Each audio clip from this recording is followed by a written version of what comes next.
Hindi ko na masasabi na a daily life in Japan dahil hindi na ako ganon ka-consistent mag-upload ng mga video diaries namin. So anyways, hi! Kamusta naman ang lahat? Ayan, ngayon na lang ulit nakapag-voice over. So for today's video, gusto ko lang i-share sa inyo tong pinasyalan namin. Bali, andito nga pala kami sa Tochigi Wanpaku Park.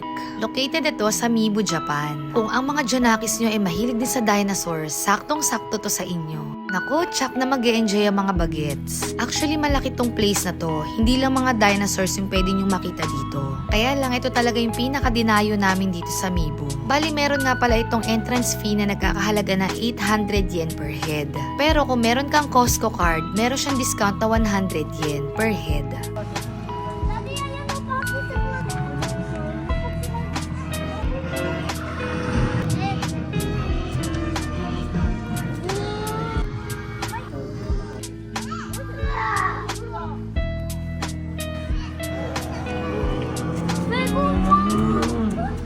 At pag 3 years old and below naman ay walang bayad. Ang kagandahan lang din dito, habang nagsa-sightseeing kami ng mga iba't ibang klase ng dinosaurs, merong activity sa mga kids na kailangan buuin nila yung map.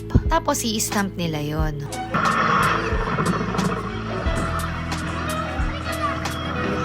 Meron din sila mga playground. Para naman to sa mga kids na gusto maglaro, gusto makipaghabulan, at napaka-cute ng slide. Dinosaur din kasi yung design. Kaso, hindi pinansin masyado ni Bunso tong palaruan dahil mas nakafocus at super enjoy siya sa mga dinosaur na nakikita niya.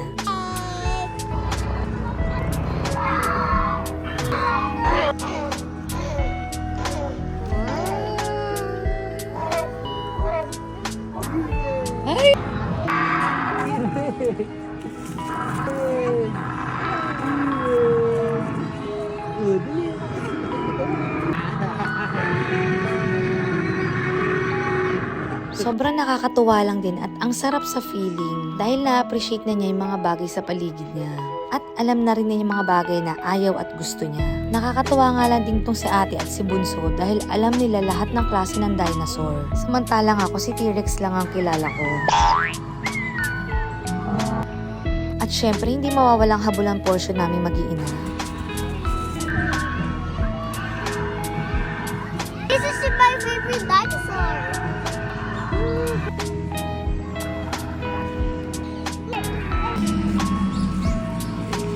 Ayan, bali sa lahat ng mga nandito sa Japan, kung dadayuhin nyo to hanggang 4:30 PM lang ang dinosaur area. At ayan, bago kami tuluyang lumabas, meron pa silang pag-giveaway. At dito naman sa area na to, dito naman yung kabilang side ng Tochigi Wanpaku Park.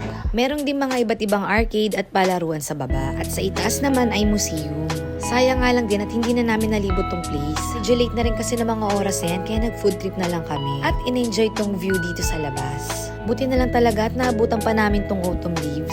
Dahil sa sobrang busy sa trabaho, hindi na kami makapasyal sa malayo ang lugar. So after namin ipasyal ang mga bagets, dumiretso naman kami dito sa ramen shop. Actually guys, isa rin to sa mga paborito naming ramenan. T-Rex. Ankylosaurus. At dito na nagtatapos ang aking video diary. Salamat sa panonood. Babush!